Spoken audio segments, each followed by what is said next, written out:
So I'm standing outside of the MU at ASU's Tempe campus, sweating in the blazing Arizona sun, with my arms above my head, holding a sign.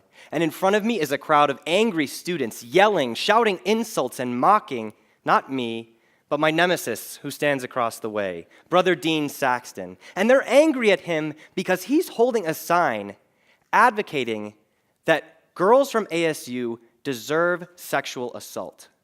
And it's disgusting. And he's been here time and time again, targeting different groups, women, Muslims, members of the LGBT community, and we are destined to be froze from the start. I mean, he wears a black hat, I wear a blue hat, he's a former Wildcat, I'm a current Sun Devil. He majored in religious studies, and I'm majoring in religious studies, but he uses his for evil, and I try to use mine for good. But how does someone become a Brother Dean?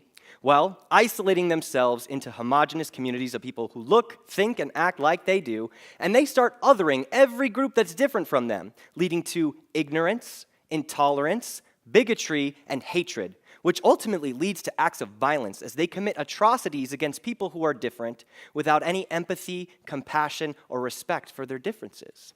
So, what happens when Dean comes to ASU? Well, how many of you are from Arizona State? Okay. How many of you have seen or heard of Brother Dean? Okay, and I'm sure you've seen the crowds that gather as well, right? And these are crowds that just are standing in awe of the fact that somebody could really have so much hatred in their heart and actually be genuine.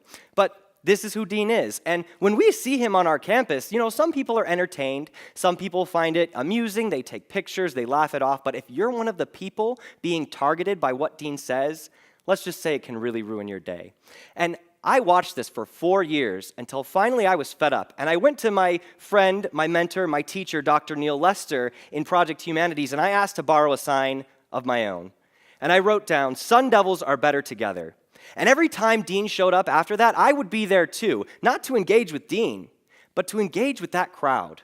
And to show them that if we could unify a group of Christians, atheists, Muslims, people from all different worldviews and backgrounds, if we could unify against Dean's message of ignorance, intolerance, and hatred, couldn't we also unify around empathy, compassion, and respect for each other? This launched the Better Together movement at ASU as more and more people realized that, we can recognize our fundamental disagreements, but talk about these things with civility and build relationships based on our shared values.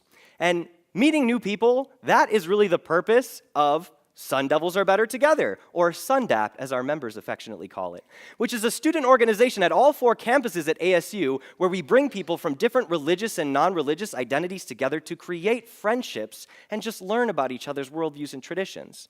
And it inspires our students to defend each other, even other people who are different from us, like over the summer when a group of white supremacists organized a hate rally at a local mosque in Phoenix, waving American flags and toting guns and assault rifles to intimidate American Muslims from practicing their First Amendment right to practice their religion in peace.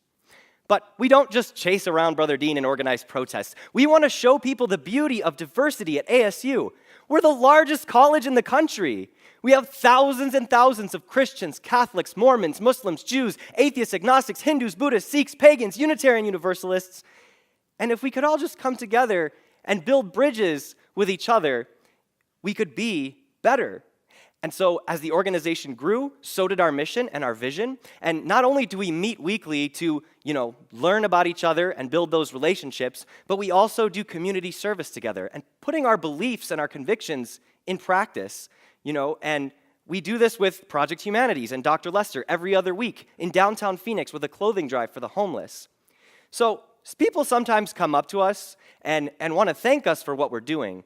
And when people do that, I say, look, don't thank me. When I'm standing there with that sign and there's a crowd in front of me, someone comes up and says thank you. I say, don't thank me. Turn to the person next to you and get to know them. Because maybe if you got to know that person, you would realize that Sun Devils are better together. And I want to tell you something else. I'm going a bit off script because I realized 5 minutes before I came on stage that there's another part of my story that needs to be told. I'm a Muslim, and I wasn't raised that way. And my parents are Christian.